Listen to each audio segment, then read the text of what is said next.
that's the whole point of the sport. No one has a perfect physique. You get up there and say, hey, take a look at me. Where can I improve? Welcome to the only place where real, raw, and vulnerable conversations happen with IFBB Bikini Pros to give you an inside look at their struggles, strategies, mindset, passions, and all of life beyond the stage. This podcast is made to inspire, motivate, and remind competitors and the average gym goer that even the most extreme lifestyles and elite athletes have their ups and downs. Thank you so much for tuning in today. I'm your host, Celeste Rains-Turk, and now it's time for the Confessions of a Bikini Pro podcast.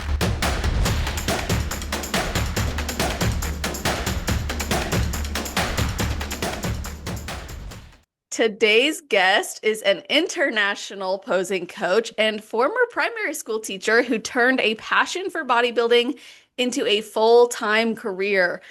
This athlete has been competing for 10 years, teaching posing for 6, and 2026 will mark her 3rd year as a professional bikini athlete. After 6 years and 14 pro qualifiers, she earned her IFBB Pro card in Japan in November of 2024, a milestone that speaks to her perseverance, patience, and commitment to long-term growth, which we're going to be talking a lot about this kind of stuff on the podcast today. And in 2025, she fully stepped into the pro league, competing in 6 professional shows across the USA and Japan. And her journey is one that really represents sustainability, refinement, and showing what's possible when you truly respect every phase of bodybuilding. And funnily enough, I thought this athlete was a pro years ago. Like before she was a pro, because I think she's so amazing. So I'm excited to finally welcome to the show, Kathryn Cavanagh. How are you doing? Thank you so much for that introduction. That was amazing. And actually, I don't think I've actually heard all my achievements rolled out like that into one. So thank you for taking me through that journey. I Aw. appreciate it.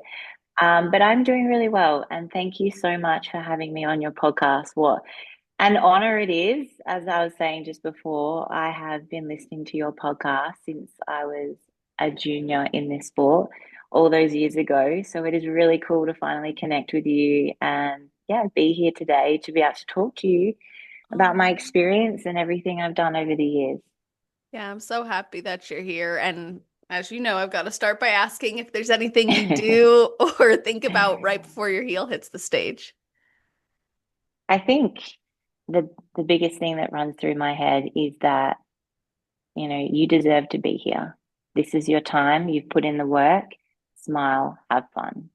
And like that is the most important thing that I say to all my clients as well is, you know, you can't think about what happened leading up to that moment on stage. You can't think about maybe things that are going on at home or things that might be happening after.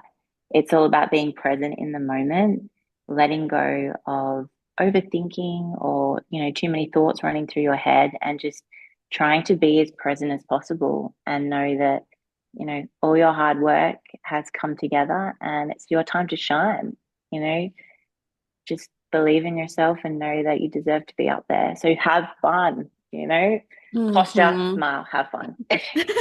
Is that something you teach your clients too?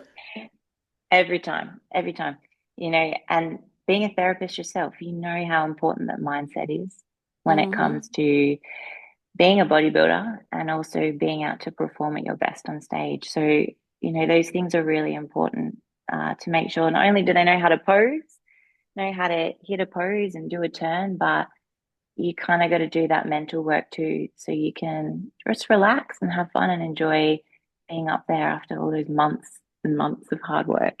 That's exactly right. And I mean, even for you, years, because you did 14 pro qualifiers. And this is where I really want to start with you because I think there's a few key aspects to this that are important. I mean, for one, it's tough for Australian athletes and really always has been tough for them to earn their pro card due to the limited local opportunities. So I was curious for you how you personally decided that this was worth investing in because it's a big investment. So how did you determine that? Well, it is like a big financial commitment too. Definitely for Australians, you have two shows a year that you can do where you have the opportunity to win a pro card. And if not, you need to be prepared to travel. And, traveling to America, we've done that twice last year. It costs a lot of money. Hmm. It takes us about 24 hours to get to America, and I have to admit, it is pretty funny. Sometimes I do shows. Well, I did some shows over in America last year for my first pro season. And a lot of girls were like, oh, it was such a big drive or a big flight to get over here for this show. And I was like, how far away? How far away are you? And they're like, oh, it was 3 or 4 hours. And I was like, yeah, that's my warm up. I was like, that just gets me to the other side of Australia. Exactly. then we've got to get on a like 16, 17-hour flight to actually get to the USA. So yeah, it does require a lot of time, obviously off work and commitment financially, but you've got to have a passion for it, and from the beginning, I was just doing national shows here in Australia and I love the sport so much. So every season I'd come out, get feedback, try and improve, come back to the next national show.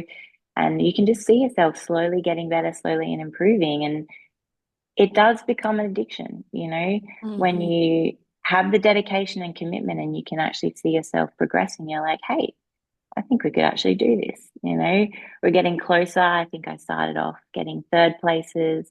The next season, I was getting second. The next season, I started getting first, getting in overalls, missing out on a pro card by maybe like one spot. So Hmm. you build momentum, and I think it comes from giving yourself enough time to actually improve your physique, and work your way up the ladder almost. So it wasn't like one season in my first season of competing, I was like, let's go and do 12 pro qualifiers around the world. Right. Yeah. It wasn't a world It took tour. time. Yeah, it took time. And we gave it a good, 5, 6 years of being a competitor and improving my physique and improving my placings to know, right, this is your season. Let's go and do as many shows as we can and see if we can actually bring home a pro card, and whether we did or not, it was such a satisfying experience because I knew every time I stepped on that stage, it was my best package that I have ever brought, to stage. So Wow. very rewarding, even though we were hungry to be able to get that opportunity to get a pro card. No matter what, we walked away from every show where I had just fallen short each time, really proud of what we were achieving. Like I've managed to get, a first overall in Japan, in America, Brazil we went to and I got second. So to go to all these different countries and do really well as an amateur Yes. athlete was, um, yeah, a huge accomplishment. And as I said, an amazing experience. So it wasn't just that one decision to like go and do all these shows. It definitely took a good couple of years of building my confidence with what I can achieve and building my physique to be able to get us to a point where we're like, hey, we're super competitive right now. Let's Oh, yes. travel the world and see what we can do. Um, and luckily, we went to Japan at the very end of that season and were able to get the pro card there. So a good end. Amazing. It's so amazing too to think about your journey. The reason I think it's one that really represents patience and resilience is because you could have you could have said, clearly I've done all of these, come so close, and it's not for me. But instead your mindset was, I have momentum, I'm getting better, I'm getting closer. And I'm pointing out the contrast in those mindsets because I have seen it go both ways for people. They're so close, but it's so close too many times. How Mm. did you determine, like, okay, I am not just competitive, but I am committed and it is important? Like, what was it that was really driving you to go, I want that pro card? I think, like, in Australia, it is a really hard thing to achieve. And there's not many bikini pros in Australia. You don't see many Mm-mm. traveling and competing. And, you know, My husband and I, we do like to chase dreams. We like to set big goals and just go after it and make things happen. And, we're very fortunate. We had enough money to be able to travel. We don't have kids at the moment, so we're easy to pack up and go. And we both love bodybuilding, and we thought, we've got nothing to lose. And like I said to you before, if I won that pro card, which I ended up doing, we were determined to make the most of it. But if I didn't, I literally had nothing to lose. Like we got to do all these incredible shows, make friends with all these people around the world. And I just, regardless, I would still train, I would still live this lifestyle. And that was my mentality the whole time. We just had nothing to lose. So why not go after it? I That's think so that answered your key. question. Can Oh you go yeah. back into it again? Yeah. Oh, yeah. No, that's so key. Like, especially what you just said there. It's like you would live this lifestyle anyways. And that's something that I try to instill when I'm working with a competitor on their mindset and they're kind of butting up against what would this look like? Otherwise, it's like if you're gonna keep living this lifestyle and you really still love it, it's worth the pursuit. And for you, obviously, you've really refined your physique over the years. Your approach to improvement seasons and preps have also been refined. In fact, this last prep looked different than what most people would expect for you. No cardio, Mm, or limited cardio, higher calories, mhm. maintaining your cycle. So, what did that prep teach you about all the seasons and maybe all the years that you've put into this? I think, you only get better with experience. And this was probably like a dream prep and a perfect off season for me. But that took me, what, 8 years to do. Exactly. And that's what I try and tell my clients too is like, the only way to get better in bodybuilding is to get up there, get experience, and learn from it. And I have had off seasons where I've really struggled. I might have gained weight a lot faster, not quite understood the process of how to come out into a recovery phase post show and actually build good muscle before going back into another show. It took me a long time to get really good at that, but credit to my coach too, Richard Collins, who is also from Australia. We worked really closely together for a good 4 or 5 years and we're able to fine tune things. So when I'm in an off season, I'm not gaining much weight at all, really, but I'm putting on good quality muscle that I'm able to maintain when I go back into a prep. And it just makes, going in and out of shows so much easier, doing seasons closer together. And that was kind of one thing I said to myself. I was like, if we're going to make the most of the next couple of years of bodybuilding, I want to do it properly. I want to make it as Mhm. easy as possible for myself. So I'm not going to come out of it hating it.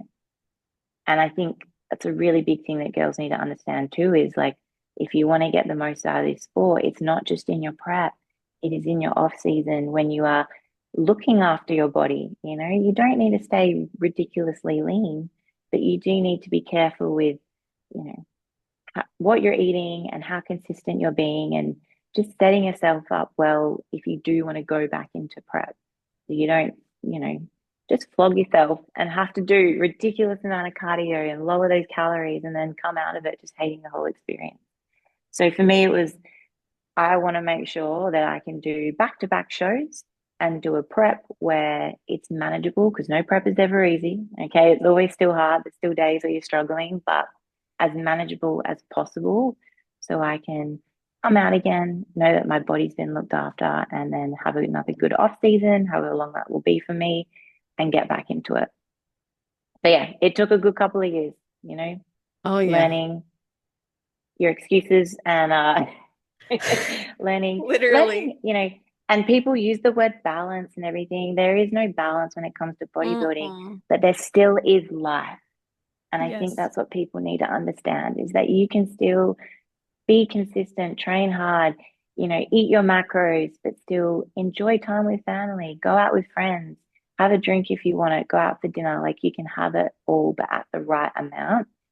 Um, so it's something, and I'm sure you talk about too with clients is the intensity to bodybuilding, and you can enjoy all those things that are important to you, while still making good progress and still having good preps that don't, require a ridiculous amount of cardio and very, very low calories. In saying that though, some people Yes. do, everyone's different. Some people just got to do it, but I'm grateful that I've managed to be able to find a way where I can make it a lot easier on the body. Absolutely. Like everything you're saying is so important because sometimes I wish I could shake people and be like, you don't have to suffer. Like it's not required for success. But back in the day, I feel like people wore it as a badge of honor. They were Oh like, I'm yeah. doing 2 hours of cardio. I've lost my cycle. And, I Yes. just find we're so much more educated now, so much more Yeah. experienced. And it's, it doesn't, it does happen, but it doesn't have to. Yeah. If you look after yourself in off season and in prep. Absolutely. Like I think you said that so well, like the badge of honor. We went from being well, I only eat da da da and I do all this to it's more of a flex now to say, oh, I really am only doing this amount of Mm, cardio. And now, like you said, it's different for everybody. And I mm, think it can take time, but where I personally think people go wrong is they continue to expect or push themselves to do an extreme in order to get to a result quickly, that then mm, they're sabotaging or sacrificing the potential for the future success. And they think, well, I'm tired of being where I am now. And it's like, okay, but if you do an approach that wears you down so much that you don't even want to commit to this anymore mm. and be able to be an Yeah, athlete like yourself, where you're in it for a very long time, then your success really is what it tells me not is your worth it. success is, Mm, yeah, it's more rooted in this moment of how I feel mm. and not so much this lifetime Hmm. of potential achievement. Yeah. And I always say, to my posing clients too, longevity in this sport is the most important part. And I get a lot of first timers. Here in Australia, we have a lot of first time girls or female athletes coming through, and they're like, I want to be a bodybuilder. I want to step on stage and experience this. And it's so nice to like get to share that first timer experience with these girls. But from the very beginning, I always love to remind them that it's a steady, slow game. Mm. It's not a sprint. It's a marathon. A very, very long marathon, depending on where you start. For me, it was definitely a marathon. Yeah, longevity is the ultimate goal, right? And that means understanding too. I'm like, honestly, I feel like you become a bodybuilder when you step off stage for the Mm, first time. yeah. You go through that experience, you do a prep, you get on stage. The moment you come off stage, that's when you truly show if you're a bodybuilder or not. Can you Love take on feedback? Can you look at your physique from a constructive way to actually progress? Not take offense to it, but think, hey, okay, so compared to others, maybe I do need to grow a little here or there. And I'm like, that's the Yeah. whole point of the sport. No one has a perfect physique.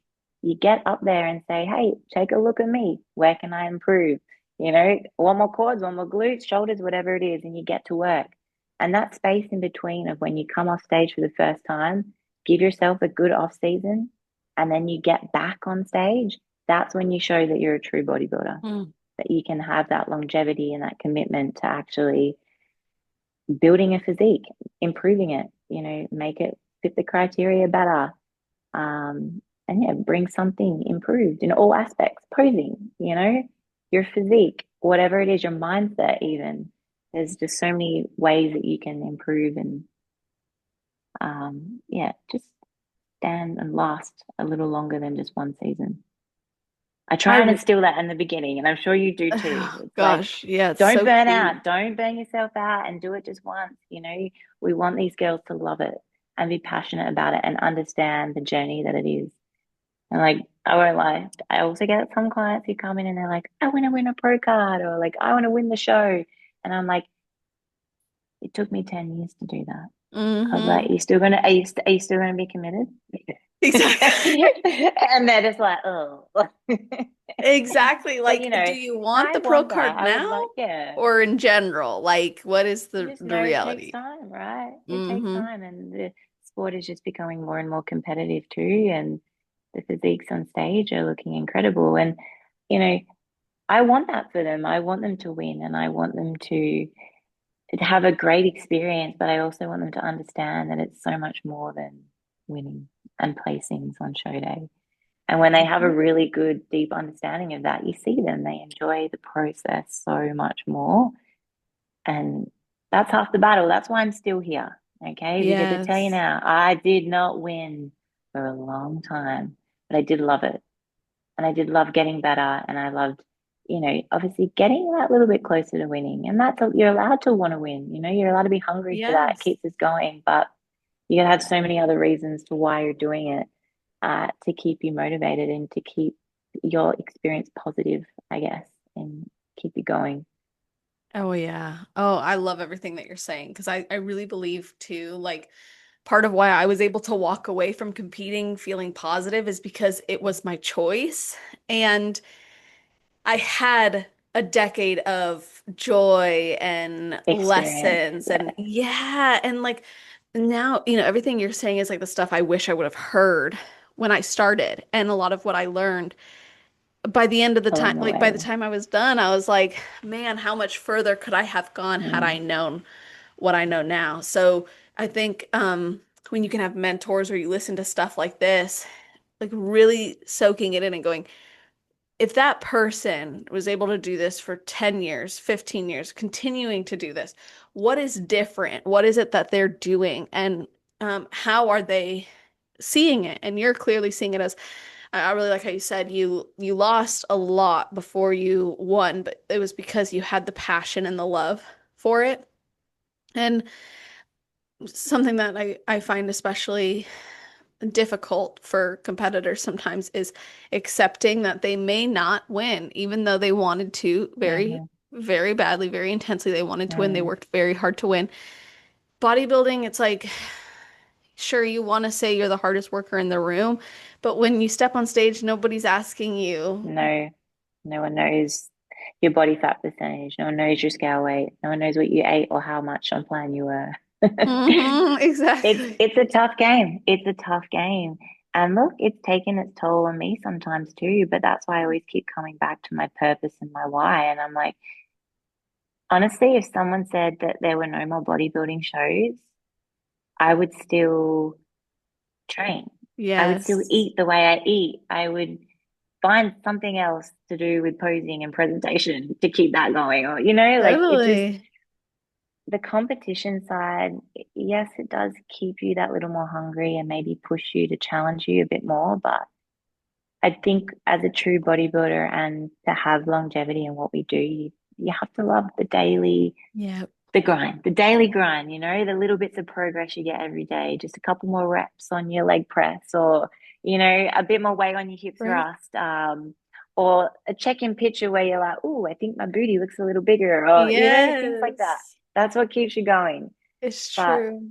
and like thinking about what you were saying just before, walking away from bodybuilding would definitely have a lot of mixed emotions. But I Hmm. think, from your perspective and from mine, the impact you make, I think as long as you know you gave your best in the sport, you Right. took advantage of every opportunity and experience, and you were able to make an impact on others coming through. Like, what more could you want from being a part of Yes. this? Not everyone gets to win, like I'm very fortunate enough I've had the opportunity to do enough shows to win. Because I promise you, if I didn't make the effort to travel the world and do pro qualify after pro qualify, I probably never would have got my win. Hmm. I would still be in Australia. I wouldn't have a pro card. So, you got to take advantage of it. You got to make the most of the experiences. But I think in the end, when you walk away, if you've made a positive impact on others, you yourself have given it your all. You couldn't have done any more with what you've been given. and made the most of the opportunities, like exactly like what you have, with your podcast and helping people and competitors. It's a very fulfilling role to like be able to have and step away from as well. Like, not that you're stepping away from what Yes. you're doing now, but as a competitor. Thank That's you. always my mindset too, because bodybuilding doesn't last forever. And that's No. something also that keeps me, I'd say, working hard because Hmm. time's ticking and you don't get to do this forever. So you make the most of it while you're in it. And then when you walk away, you gave it your all and you made a positive impact in some way. It's true, and I think we do this for a lot of reasons. We love it. We love to see our physique change. We love to make improvements. But then there's these deeper reasons, like what you were describing, with really reconnecting to your why and the impact that you're making as well. So I want to ask you how bodybuilding even entered your life because you started as a primary school teacher. So I'm curious, like, what made you go, let me pursue this. Let me be a bodybuilder. Yeah. And look, I think a lot of my friends were quite shocked, to be honest. You're gonna like stand on stage in a ridiculous tan in a bikini. Um, Now it all seems so normal. It's crazy, isn't it? Literally, Um, right? Like now it's like, of course I'm gonna be tanned and in yeah. a What do you mean? I what love do sparkles. you And mean? um, so I was a primary school teacher for 12 years and only just recently stopped teaching. I was still part-time in school and then eventually went full-time with posing. But when I was a full-time teacher, I joined a gym, just a local gym down the road, and it wasn't like a normal girly sort of gym where you're doing Pilates or air combat or like, a lot of cardio. It was actually a strength training gym where they lifted weight, like heavy, you know, just not your normal, I guess, girly sort of workouts. And I don't know, I just really found it interesting because I've been a dancer all my life too. I've always had a hobby. Hmm. And I got to a certain age where I felt too old to dance and I just needed something. And I would go to the gym, I'd do cycle classes, I'd do step classes, but I don't know, it just wasn't enough. And so I found this gym and they actually, taught you how to squat, taught you how to deadlift, taught you how to bench press, like do Was it a proper powerlifting gym? um no, it wasn't. It wasn't. It was just but I found back then and their method of building muscle too was more just like heavy compound lifts, Sure. not as specialized in bodybuilding. And then I trained there for a while actually and signed up and did like, the photo shoot challenges that they do Yeah. sometimes in gyms. They're like, let's work towards getting to a certain goal with your body composition and then we'll do a photo shoot. So I was in this team photo shoot. It was lots of fun. And that was the first time where I was like, dude, I have abs. This is amazing. Wow. That's a huge I was like, hey, look accomplishment. at this six pack. And I was always, but like back before that, I was just like a skinny ballerina. Okay. Okay. Like I didn't have any muscle. I was lean, but like didn't have any muscle. Like Uh-huh. the furthest body composition from being a bikini pro athlete you could ever want, really. But we got there in the end. So yeah, I just like was at this gym training, like got lean enough and built some muscle and did a photo shoot. And then after that, they were like, "Hey, have you ever thought of doing like a competition for bodybuilding?" And I was like, no way. And I was like, but I had abs then. And, my delts were coming through. So I got up and did, I don't know if you've seen the sports model division in Okay. some of the other federations Uh-huh. where they actually wear sneakers on stage and little crops. And I did a sports model division and won a pro card it's called ICN here in Australia. Wow. So I did ICN for a couple of years and yeah, that was awesome. That's where I like obviously learned to pose and built my confidence with being on stage and started to understand what it was actually like to be a bodybuilder and how you needed to train and just, Hmm. uh, I guess, build your programs to actually build specific muscle areas and create more of a balanced physique, which was lots of fun. And I just love the posing, to be honest. I'm not going to lie. Oh yeah, ex-dancer, that's like and your I was biggest like getting on passion. stage and wearing Yes. sparkles in a bikini and just like smiling and doing these quarter turns. And so I love that side of it. And then just like Um, learned to love the bodybuilding side too. Because as I said, I'd always been a dancer. I was like dancing almost every night of the week and had competitions that I'd worked towards. So when I got to a certain age, it was just like you missed having a passion and a hobby, I think. yes. As adults, you get to a certain age and there's not really much to do, I guess. Adult And dance you can, but yeah, got into bodybuilding, and from there I just progressed to the NPC. So I was competing with ICN for a good couple of years, and then we had the Arnold Sports Festival in Australia here many, many years ago. And I used to watch this expo, and we would have Janet and just Laura Lee, Angelica fly over to Australia and do these competitions. And I was like, who are these incredible women? I was like, I want to do that bodybuilding. wow. And decided to do NPC and got into that. And yeah, Hmm. spent like a good 6 years doing the amateur ranks here in Australia. And then eventually was able to, become competitive enough to start winning and getting that pro card. So That's right. took took time, but it was well worth it. No regrets at all. Yes. What was that like to go from a different federation, different expectations even, to then the NPC? And I have more questions about that even, but just for you in that transition.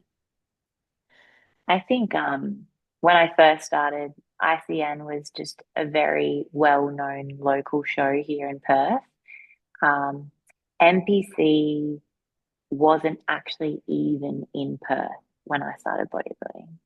So we did have an IFBB, but it was the elite. That's right. We didn't actually even have NPC here in Perth. So it wasn't even an option. It was just you did the ICN, and that was where most first timers for females got in.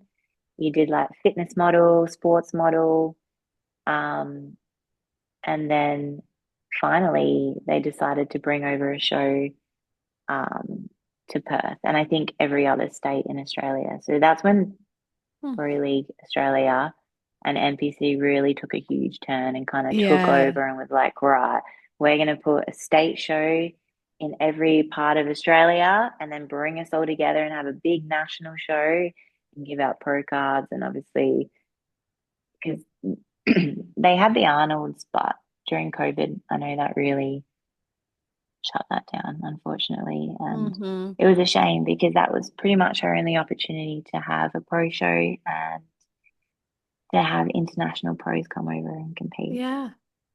And see them in person too, because Mm, that consistency across the board when you want to mm. one day compete at the Olympia, let's Yeah, say. it keeps the amateurs motivated, right? To be able to see Hmm. that because, something I'm very grateful for too is the fact I've been able to travel so much to see how incredible bodybuilding can be. So a lot of Australians have not, they are now, more and more are now traveling and going to Amateur Olympia in Vegas, Hmm. going to Japan, competing all around the world. But a lot of amateurs here haven't had that experience, Right. and to be able to go to these gyms over in America and go to these pro shows and the Olympia and um, compete in them as well. It's such an incredible experience and it keeps you hungry, it keeps you motivated because you know how big bodybuilding is, how well respected it is in the US, how many Hmm. people are involved and connect and just build this huge community. Like we are tiny. I don't think people understand Literally. how small we are Yeah. over here. Oh, yeah. You know, we are definitely building. We are getting bigger. There's more people getting in the sport, but when I go over there, I'm like, oh my goodness, it is crazy how big the shows are, the amateur shows.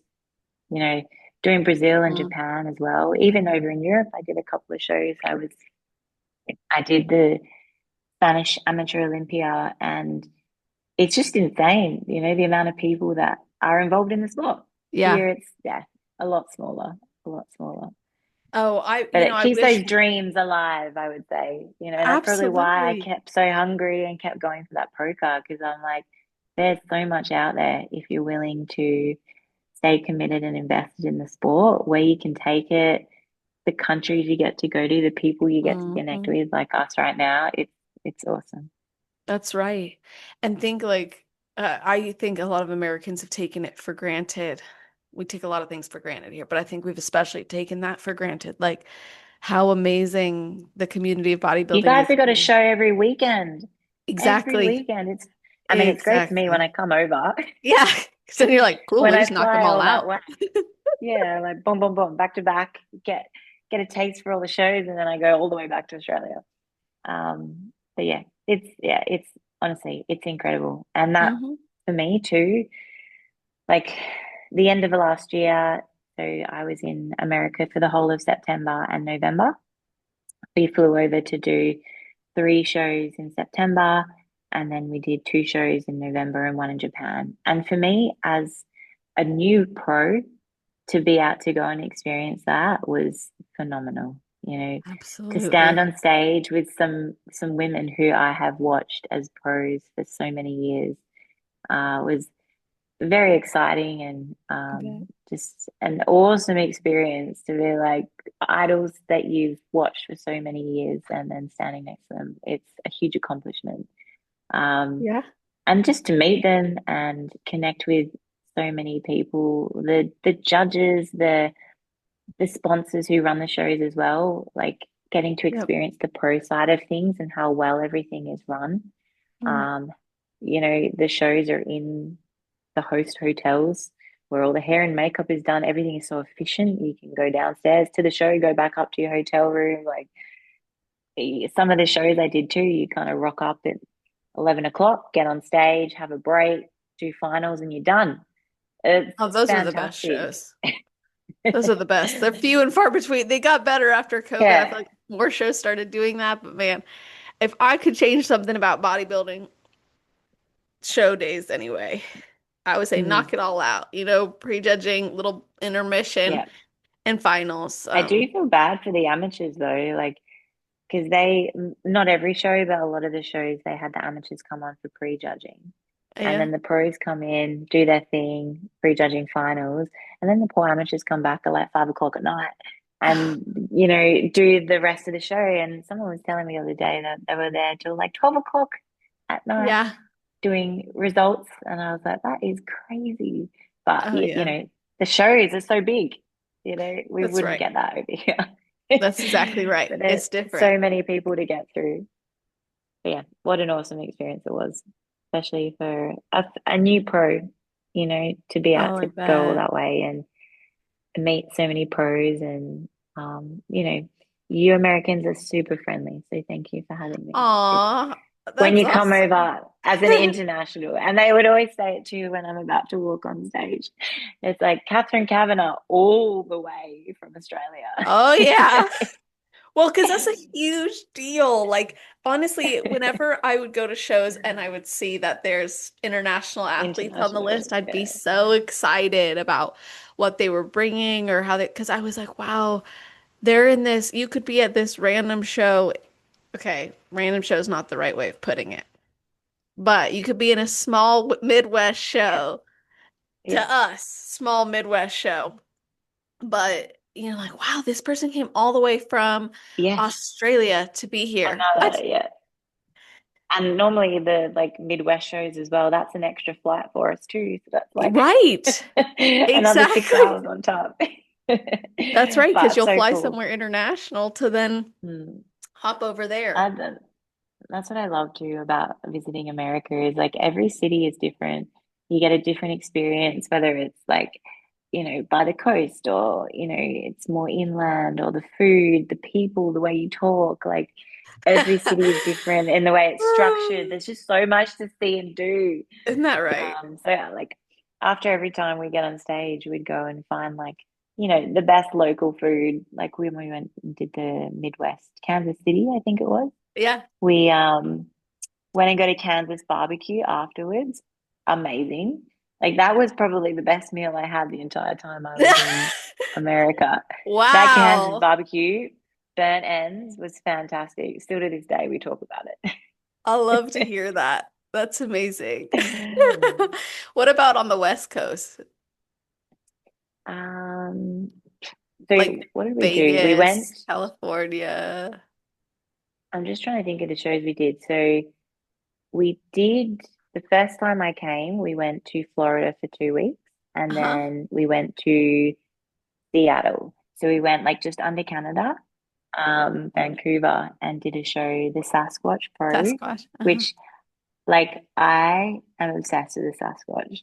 It was the best thing when that monkey came Oh. out, all dressed up, and I got to get a photo with it. That made my day. Like little things like that That's make so the show typical so much more America fun. too. Yeah, it was the best. So I've got this wicked photo with the Sasquatch. But then the second time we came, so in November, we did do, I've done the Vegas Amateur Olympia Uh-huh. twice, um, which is obviously an insane week because there's so much to Oh do. gosh, The yeah. gyms are amazing in Vegas, and then you get the Olympia and the Expo and everything on top of it. So it's wicked. Not actually, I think you were there one time, or you're probably there every time, but you do um seminars and things like that Yeah. in Olympia week and things like that. Yeah. But we went up to San Diego. So that was one show that we did in November on the West Coast, and that was amazing. The So host awesome. hotel was beautiful, beautiful, Oh, I and bet. the whole show was ran really, really well. Yeah, that's what I love. It's just very efficient, and when you're a pro, they have everything sorted for you, so there's no waiting around. It's Right? just very organized and well worth the travel all that way. Good. Yeah. Oh, I bet. And honestly, too, like when you think about the travel and the experience of that, that's a big educational commitment too, to learn about how to get around these places. Like, especially what stands out to me is Japan, like going Especially some driving on the opposite side of the road. or that or that. Yeah, I bet I that's did so once. weird, huh? I made my husband drive most of the time. And one time we hired this huge truck. It was like an it was a Ford I-50 or I can't even remember. Does that sound right? Just a huge truck. Can't remember. And I was driving. I was like, I got this. Driving, and he was like, you're driving in the middle of the road, like on the line. And I was like, well, the truck's so big, you just feel like, and because Yeah, I'm used to driving on the other side of the road, I was just like gravitating towards the two the middle. right in the middle. Wasn't safe. Oh, But that's sorry, what were you amazing. saying about Japan? Oh, being competing somewhere where their native language is different. Like that's something that I always am Yeah. curious about for athletes going to, especially Japan. So what was that like? Mm. So in Japan, I've done 3 shows in Japan, and Hmm. they do speak a lot of Japanese, but majority of the time, the head judge speaks in English. So Really? yes, yes. So Hmm. every time I have done a show in Japan, the head judge will speak English. Um, the amateur Olympias, they normally do have an international judge come in anyway, but I know that Sally also speaks English regardless, and she's the main judge in Ah, Japan. Um, so it does make it very easy. However, when they introduce you, it is in Japan, Japan, in Japanese, yeah. and it is probably one of the best introductions I've ever had on stage. They're so Really? enthusiastic with the way that they introduce each competitor as they come Yeah. out. It just hypes you up. So if you That's so ever cool. have time, watch my Japan stage walk, and I will. they don't quite say Kathryn Cavanagh, but you get the gist of it. And they just hype you up so much before you walk out on Oh. stage. But I have done, so in Brazil, they only spoke Portuguese, not a single bit of English. So the whole time, I actually Hmm. made one friend backstage, and she was from Brazil, but she had gone to America for college. Uh-huh. So she had learned English. So Okay. she was backstage trying to teach me what turn Oh, to the front and turn to the rear was in that's so Portuguese. sweet. It was, and honestly, there was like her and maybe another guy backstage that we were asking questions for, because majority of people didn't speak English. So she helped me a lot, and I really appreciated that. And my number, because in the end, you just got to know turn to the front, turn to the rear, walk to the rear would be helpful, and your number. So I did my best, and in the end, you just copy. You Yeah. can work it out. So try not to stress too much for anyone that's doing an international show and doesn't speak the language. You make it work. It is tough. It's part of the adventure though. Just make sure you stay close to the person calling for the classes because you don't want to miss it. Because if you can't understand what they're saying, Oh, yes, smart. um, but yeah, I always, and in Milan when I competed too, they only spoke Italian. So your number was in Italian, the turns. So we did a little Google Translate too to work out what turn to the front, turn Oh, to the rear, and my number was. So you do your best to remember, right? But yes. sometimes they talk so quick, sometimes Oh, of you don't course. recognize the language and the tone of the voice. So I would always just be slightly slower than the person next to me. That was my, cue for anyone or tip. Just go a little slower than the person next to you. And in the end, bikini, we only got two poses, right? It's not that hard. That's If you true. were men's classic physique, okay, different story. Better start Eight learning whatever that language. poses. Yeah. But yeah, you just copied the person next to you. And when I thought they were calling my number forward, I would, because they knew I stuck out like a sore thumb. I was the only English speaking, like Yeah, Australian person on stage. So they knew right. I had no idea what was going on. So they'd call my number and I'd kind of look at them and they'd be like, yes, you. So I'm like, okay. And Thank you come for on forward. confirming. Yes. That's so awesome. Did your husband go to did he travel internationally with you everywhere? Yes. Yes, he did. Wow, Yeah. Yeah. how special. Yep. I couldn't have done it without him, honestly. Traveling and as a competitor too, it's pretty tough. So take my hat off Yes. to anyone who does that, especially in a foreign country. Oh yeah. Like America, it wouldn't be too bad because you speak the language, Right. communication is easy. But traveling to Europe, Brazil, even Japan, I did go for a couple of days on my own actually without him, and it is fun. Once you know, I find in Japan, it is so safe. So, so safe. Yeah. The people are really friendly and helpful. The streets were really safe too, so I didn't mind kind of walking around on my own there. But I am fortunate that he comes along and Oh. helps out a lot, carries the bags when they're too heavy, does my tan, Oh, that's so great. puts puts up with my mood swings when they come through. So yeah, I'm very grateful for him. So good. I think with your expertise now in traveling for shows, you'd be a great person to ask how can someone make it as seamless and stress-free as possible? To travel in prep. Look, And for shows, yeah. you've got to be, I think the biggest thing is that as bodybuilders, we are very stuck in our routine. Okay. You have when you're at home, Oh, your timing of meals, the food sources, the gyms you go to, everything's very well broken down into a great structure and routine. But if you are going to travel, you need to learn to be flexible. You have to know that you are not going to get your meal plan perfectly in another country. You're going to need to be flexible with your foods, the times of things.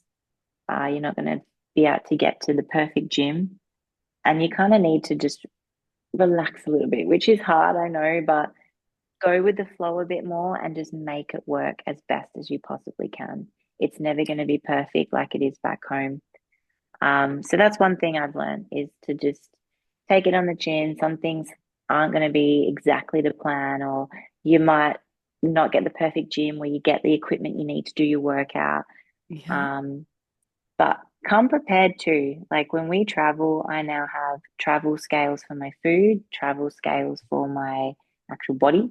I bring everything I need for shows, all the tanning sheets, easy to travel, compact things when you go on flights, it is so easy to bring your own food. So you never need to stress about, taking these long flights and not having any food. But it is important, especially for like us coming so far from Australia to America, you need to freeze some meals so they can actually last the distance. Yeah. Um, bring meals that you can cook on the plane. Like I'll always bring a bag of oats, protein powder, so you can use hot water, make oats there. Bring backup things like a protein bar, okay, if you have to, or like just some fruit that you know is going to last. I always have in my suitcase oats, cream of rice, rice cakes, all those things. So as soon as you land and you're starving, hungry, you got to go through customs, get in your taxi, get to the hotel. Hmm. You've got everything in your suitcase, so you can at least make a meal before you go on the next adventure to try and find groceries and, a gym and all the rest For of it. real. So one thing though, I will tell, I bought from Amazon Prime when I was in America. Amazon Prime is the best thing I've ever purchased while traveling. So no matter I where we are, bet. I literally next time on the day. So if I'm up real early and I'm on Amazon Prime shopping and I'll purchase something, it actually had come 6 p.m. that day, which I was so impressed with. Wow. So I purchased my first Amazon Prime membership in America, and I was buying um it's a portable stove top. So it's a pan Okay. and there's no heating underneath. It's all internal. And you Ah, can cook everything. Everything you could wow. ever possibly want. Oats, chicken, steak, like stir fry veggies, From cook with raw? rice, boil. It's from Amazon Prime. It's called Bear. No, I And it mean, is you just can this, cook it raw? Like yeah, what yeah. the heck? It's just like a ceramic pot and you plug it in, and it heats Wow. it and you can cook anything. So no matter where you're staying, if you're at a host hotel that doesn't have microwaves, fridges, whatever it is, you take this thing with you. No matter where you go, you can cook your food. There's no excuses.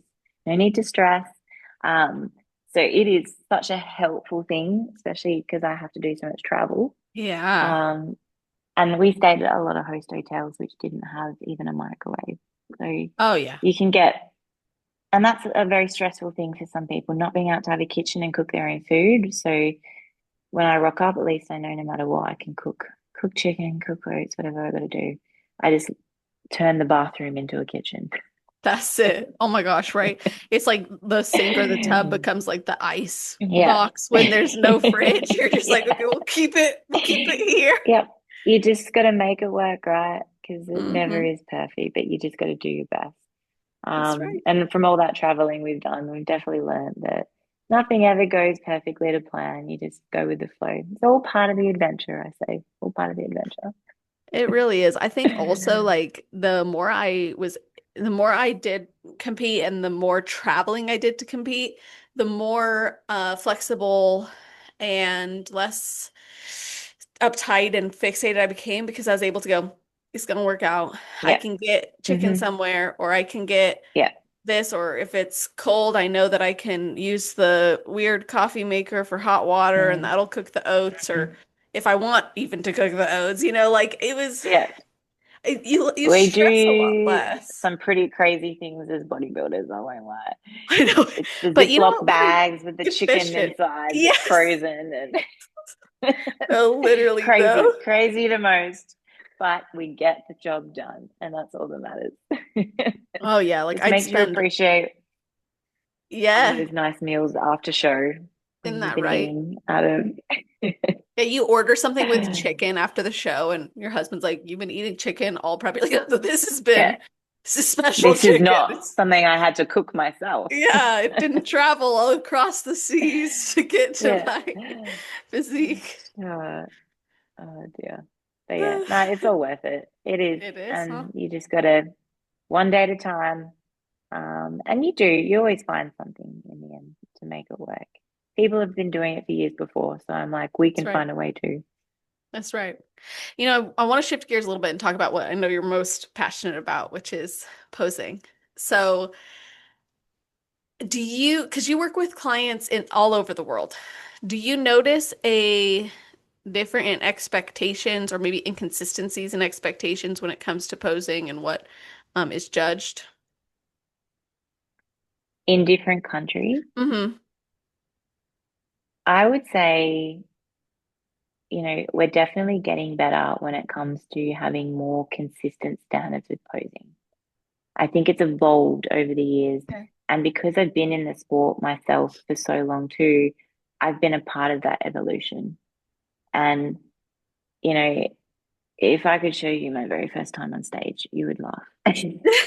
Which most people probably have that Oh my video. They have gosh, that video. it's like burn the tapes, you know? Yeah, yeah. That never happened. But it just, yeah, look, it just reminds us, right, of how far we've come, all that That's progress true. we've made. But yeah, posing's definitely evolved over the years, and I think the standards have improved too. You know, even as posing coaches, there's so many posing coaches now, Yeah. um, who are becoming very passionate and really putting in the time and effort to work with the judges to understand the criteria, to, go and help out the seminars and workshops that are being put on. Yes. So I would say, like, America obviously have set the standard, and that's something I always look to as well when it comes to teaching my clients is I think every country kind of has their own style, I would Mm. say, you know, um, and you can tell too, like, for example, when you watch the Brazilians pose, you can just tell, you know, the way that they flow, the way those arms move, it's like, yeah, Uh-huh. that's Brazilian flow and style, which I love. Um, and and then you watch the American pros, and those top girls is just it's just the right amount of everything. Do you know Uh-huh. what I mean? And they're always what I look to for inspiration and motivation, and how I teach my clients is it's the perfect amount of control, confidence, grace, elegance, you know, nothing too much, nothing over the top, or not enough. That's And right.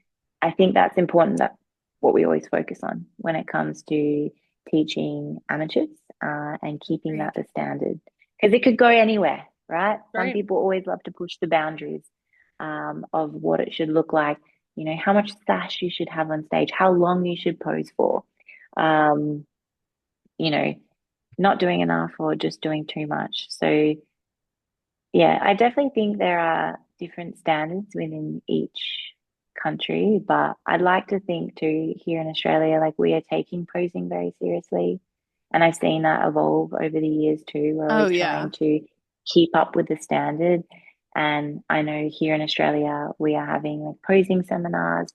So the judges, the promoters will actually come around to every state in Australia before the season starts and put on posing Good. workshops to make sure that we're sticking to the criteria, because that's the most important part. It's not about Yes. making up what we think is best. It's about doing what they want, obviously, over in America, and at the pro level.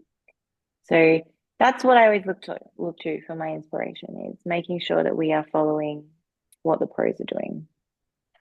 Now, as far as you being in the crowd watching a show, as a posing coach who has worked with so many athletes, what do you watch from the crowd and just go, oh, if I could just, like, what's the most common thing you find yourself saying, oh, if I could just help her blank, what's that blank?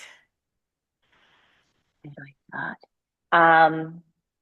For a bikini girl, okay, the most common thing that hurts me as a posing coach is it goes down more to the basics. Like, your mandatory pose, your front and back pose, you should be drilling them, Mm, okay, for months and months and months before you step on stage.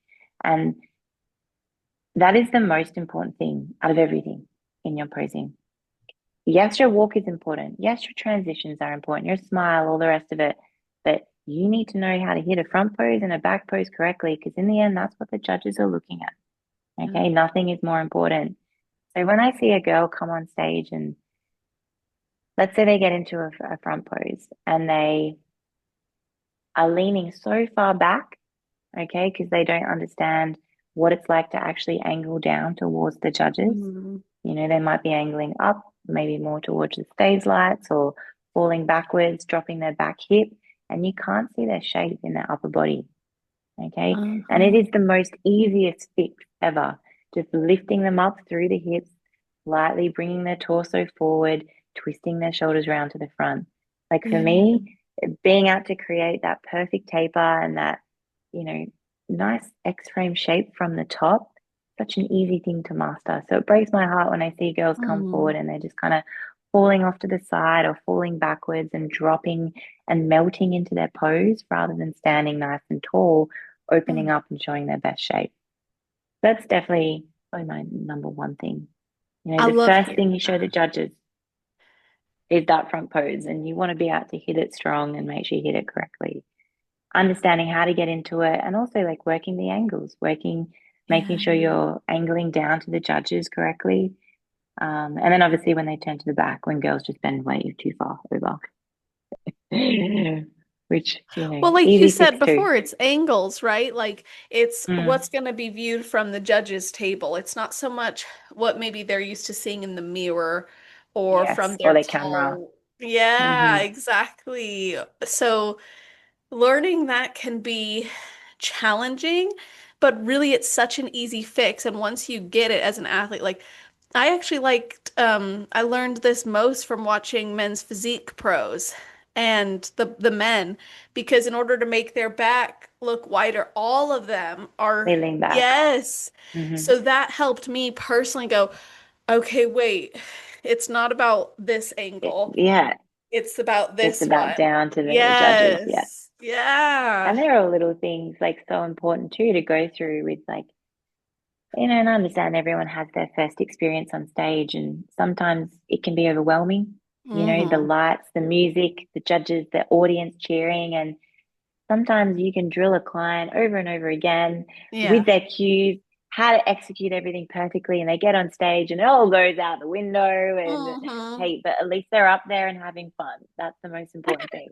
But then when it comes to refining things and if they're going to do another show and, look for ways to improve, things like that, so simple. So, so That's simple. right. Understanding how to really lift up and open up into a front pose correctly and just to be able to highlight your best physique and shape, opening up your lats, keeping your shoulders twisted to the front and just, yeah, creating that beautiful hourglass shape.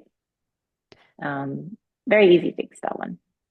Yeah, and you know what too? I think the best posing looks effortless. Like it, and not even just necessarily from, of course, hours and months and years of practice, but also from how you hold your body. Like for you, you never look, Posture.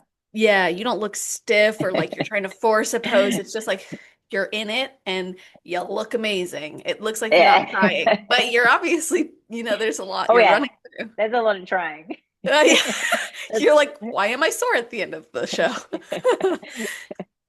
But that's the goal, right? That's the goal that every girl should have before they step on stage is to know how to hit their poses so well that they can actually look relaxed.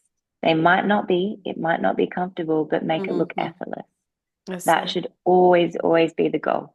Um, to know how much you need to tilt, how much you need to twist and rotate, locking on your core, keeping your chest up, keeping your glutes up, but then understanding that tension and like stiffness, where it comes through and how to relax that. So holding certain parts of the body, but then learning to shake out and soften and relax all the other bits. It's a challenge. Definitely is. Hmm. It's not easy. And doing it for so long, posing is just like second nature to me now. But what I love is when I get the beginning of the season, which is like for us, it's like a lot of first timers coming through now. I And bet. I love working with first timers because it reminds you how challenging and how difficult posing actually is. And I love even more when they bring their husbands and their partners and boyfriends along because they're like, what is this? Posing in heels. Uh-huh. And they come and watch a session and they walk out with such a deeper appreciation and understanding for posing and how challenging it is for females to, they're not walking barefoot around on stage. They're not relaxing on the sidelines and kind of getting back into a pose later Correct. on. When you are a fit model, a bikini girl, wellness girl, you are on from the moment you step on stage. Smile, posture, core, everything. It's got to look beautiful till the very moment you step off stage. So it is, it's good. It Right. reminds me of how challenging it is, and it also helps them and their partners to understand that, the support is important and it's a very challenging thing to do. And you might even agree, some people it is the hardest part of being a bodybuilder Yeah. and doing a prep is Yep. the posing. Well, Girls because can love to train, eat, but that's right. It's the one thing that, like, really what comes down to you getting on stage is, are you able to pose? Because, or will you pose in practice? Because I know a lot of bodybuilders, as in people who nourish their body well, move their body, and strive to improve every day. But posing is what allows you to get on stage and showcase that hard work. So, really, if you don't have your posing down or you don't prioritize it, you're gonna step up there and be you're not like, going to show it on. Yeah. yeah. Yeah. And like, as I said before, too, pro and amateur shows are so competitive these days. The physiques Mhm. are phenomenal. It is really hard sometimes for judges to pick between first, second, and third. And in the end, a lot of those placings comes down to posing. And Yep. it could be the simplest or smallest of thing that gives them the edge, whether it's the smile, the presence, the confidence, hitting the front pose correctly, just a little bit more twist than the other Yeah. girl, or, you know, executing a transition pose better, or, it could be back pose, whatever. But I do find from when I first started, because I think I did like two or three posing sessions before I did my first show. Holy moly, girl. But it just wasn't a thing back then, you'd like Yeah. kind of learn how to hit a pose and you just smile and turn. But nowadays people take it so Oh seriously, yeah, it's and a it's drill. good Hmm. because it levels up the standard, and it just gives people a lot more time to come in feeling very confident with what they've got to do and really perform at their best. That's right. Um, it's definitely a challenging skill. It's artistic movement. Once you get it though, it just becomes so fun. Like, I would look Mm. forward to every posing session, every practice. Like, I loved being I mean, I've always loved being on stage, but I mean, once I really started to get the posing, it was Hmm. like, Yeah, it just made it so much more, enjoyable. yeah, it really becomes Yeah, your art form. I think too, and I say this to my clients, is there's something wrong if you're not enjoying posing, because when you are, exhausted from training, you're tired from prep, sometimes, you might not or can't be bothered posing, but when you do, you put on good music, you move. It's like any form of dance, Mhm. When you dance, you feel good, you feel happy, it's exciting. It's the same as posing. You move your body in a way that makes you feel confident, makes you feel a little more sassy or sexy or whatever it is. And then you look in the mirror and you're like, shit, yeah, look at that physique I built. And you can Isn't that show it right? off. And it just, you know, it reminds you of all your hard work that you've done, and it does. It makes you feel good. So you should always, and I'll get clients every now and then, and they're like, "Kat, you will not be out to make me like posing. Like I promise you, this is just." Really? I'm going to be terrible. I'm going to hate this. I know it. And I'm like, right, challenge accepted. And by the end of it, they come around to the idea and actually smile and enjoy their posing. Aw, So good. I do think that's a very, very important part to your process, um, of learning to pose and getting on stage, is that you should enjoy it. And if you Yeah, don't, it means that you're not understanding it. Okay. And if you're not understanding it, it's not being broken down well enough for you to be able to learn slowly and build on it, to that's right. actually get the confidence to tie things together, to make it flow, to make it feel good. That's So right. sometimes it comes down to the way that you're teaching. And like similar to posing coaching, it's, just like when I teach kids in a classroom, everyone learns differently. And it's important Hmm. to know your client, know how they learn, uh, know what cues they respond well to. So, like, I tend to Yeah. ask my clients in the first session, I'm like, what was your hobby as a child, or what did you do growing up? And, some people are CrossFitters, swimmers, netball players, gymnastics, a range of hobbies.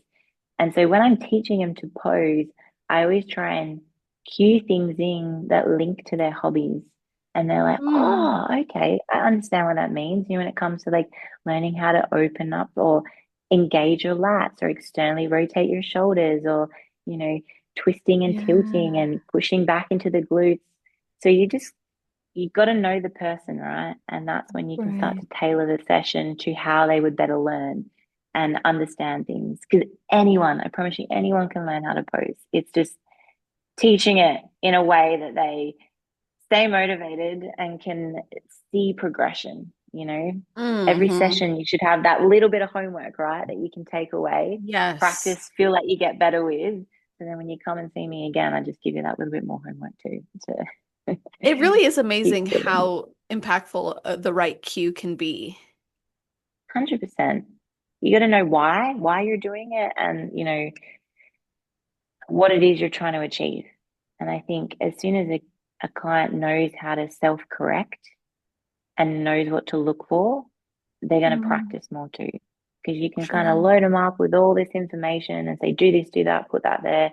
But if they don't understand why and the shape and the purpose behind it, they're never Yeah. going to be able to remember it to kind of look in the mirror on their own and be like, what was my cue? What did I need to Mm. remember and why? So, anything to keep them progressing. I love that. I really do because I know that as an athlete that's been so impactful, even outside of competing, like other sports. Like my husband, when he tries to help me like golf better, he'll use different cues. And I notice when he uses a cue that's more like bodybuilding, which he doesn't know he's doing it, but he'll be like, open your chest to the tree behind you. And I'm like, okay, see, now that like clicks differently than like Yeah, rotating in a certain way. yeah. Because so many posing cues, I'm like, So many, yeah, mhm. exactly. So many body parts to think about, and so many cues at the same time too. It is really challenging, but when you find the right cues, and every individual has their own, right? Everyone needs to remember different things to complete their perfect shape that they're trying to create. Right. You know, there's no one size fits all, especially when it comes to posing. And even you may start your prep getting into your posing, learning your pose, and then as your physique progresses, you get leaner, more lines come through, you see more muscularity and definition. Your pose should evolve with you. So Yeah. if your posing is also not slightly changing throughout your prep too, making sure that you're adjusting things to get your best shape or best physique stage, you know, it shouldn't just stay the same. That's right. So let's talk about your next steps because you are going to be competing this year, right? That is the goal. And I've definitely been enjoying my off season. Had Christmas off Yeah. and New Year's, which was fantastic. Good. Um, but we are, yeah, we're definitely out of a recovery phase now, and we're into um a like push or growth phase where we're really trying to, increase the intensity in the gym, eating lots and lots of food, which is fantastic. Nice. Um, and yeah, make some improvements. So we're thinking September. So we'd like to come over and do some shows, possibly before the Olympia, and then be able to stay in Vegas and watch the Olympia and Good. um, just be there for the expo. And I think I'll have a couple of girls going over there to do the amateur Olympia. So That's it'll be awesome. fun. Oh, that's And so then great. there are a couple of others, like we've done a few in America now. So we would like to do possibly one in the Philippines, maybe Taiwan, a couple of Asian countries. Um, Wow. but yeah, it does come down to just organizing enough to make sure that we've got, while we're away, getting those back-to-back shows in. Because obviously for us, whatever we do, we've got to travel quite a bit to get to those shows. Exactly. Yeah. Do you guys like to do other stuff when you travel to those places? Like Do you try to turn it into a mini We vacation? make the most of it. Yeah.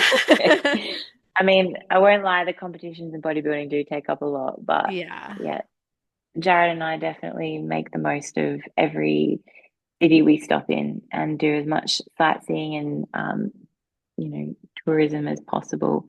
We are going in May. We are going to a wedding in Italy. So Ooh. I'm super excited to go. It's only a short trip, but we'll make the most of it. We're going through the Dolomites and we're going to be doing some hiking and trailing and then Wow. also some horse riding. So quite an adventurous trip Oh, to look forward to in May, which is good so too, great.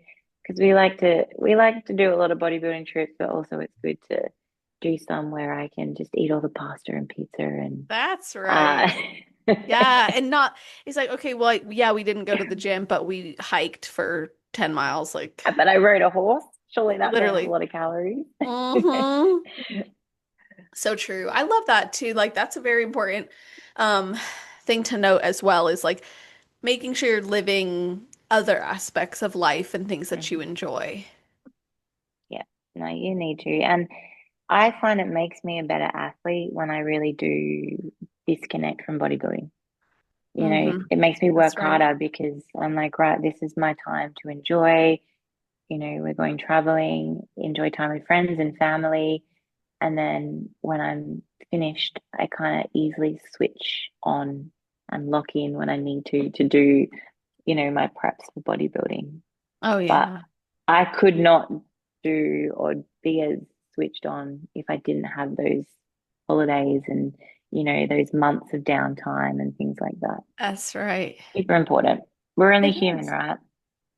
Well, yeah, we're more than these machines that some of us think we have to be in order to be successful, when in reality, like going back to our earlier point, that's just not the case. It And makes you work harder, I find. Makes you a more switched yes, on athlete when you really do get that downtime. Um, it's good for the soul. It's good for the soul, for the heart and the soul. You need to that's have right. that. And then yeah, we have our fun in both sides. Oh, good. Relaxing and then competing too. That's right. That's right. So I want to get your best advice now. So what's your best advice for somebody who is looking to compete but has never competed before? And then your best advice for someone who's on their road to pro? Okay. So best advice for a complete first timer who's never been on stage. I would say, first of all, get yourself a good coach. You know, I see a lot of girls come through and want to jump on stage, and haven't spent the time developing their physique or building the habits of a bodybuilder to actually get on stage. And they kind of throw themselves into a prep, not ready for the intensity of it. So if you're planning on doing a show and you want to step on stage, find yourself a coach that you trust, that you have good communication with, um, that values you as a person, not just a number, an athlete, a paycheck.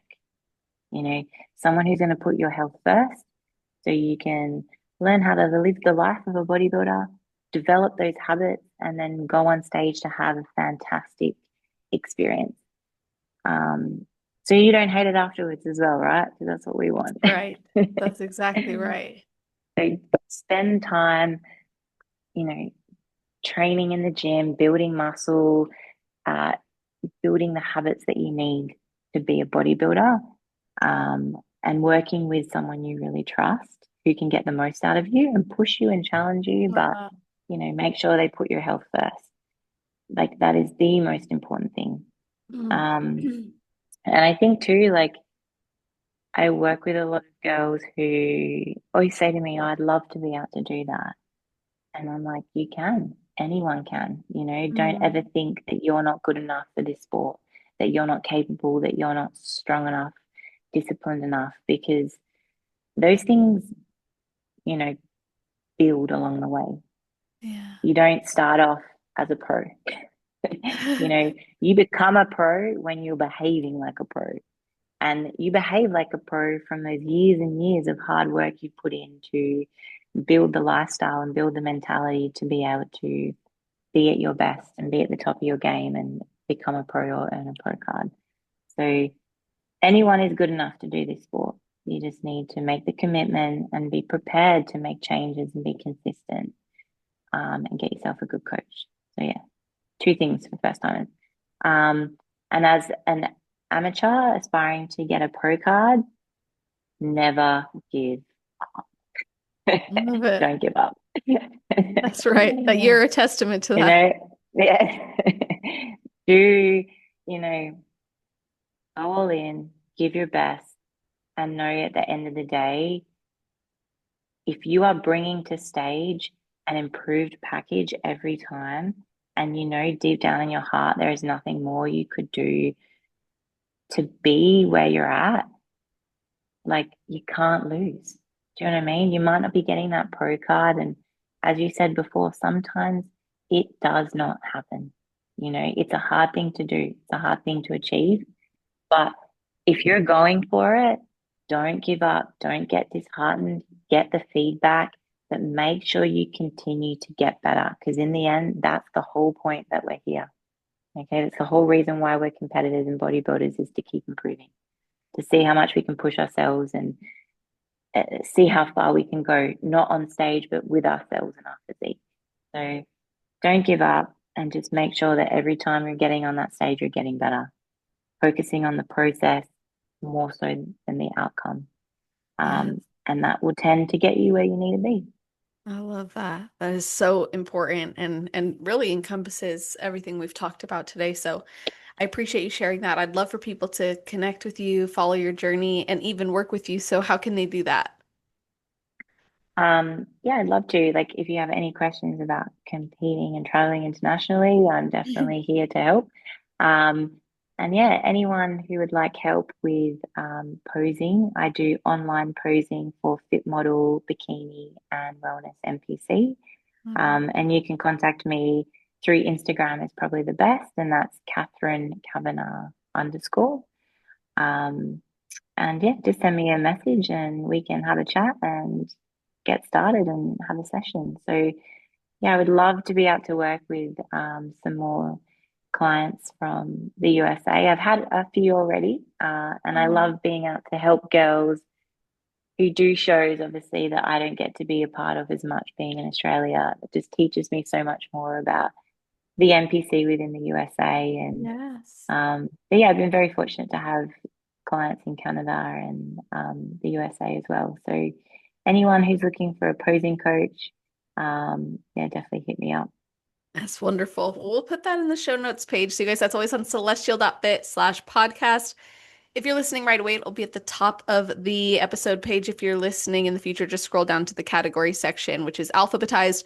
Not only will you see the links to connect with us, but you're also going to see a full summary of the episode. You'll see a bulleted list of the topics we covered, as well as episode timestamps. So you can go back and listen to your favorite parts or send it to your friends, your family, your teammates, let them know what resonated with you, and appreciate you guys listening. It always means a lot when you tag us as you listen, or you reach out to the athletes and let them know what resonated with you, or even just to say thanks, because who knows, one day you might be the one on the podcast, and it means so much when you get to connect and really form friendships, or even just know you made an impact. So thank you guys for tuning in, and Kathryn, thanks for joining me today. Thank you so much for having me on. It's been a pleasure. Yeah, it was my pleasure, truly. And to Uh, everybody listening, I hope y'all have an amazing rest of your day, night, or morning, wherever you are in the uh, world while you're listening to this episode. Just make it awesome.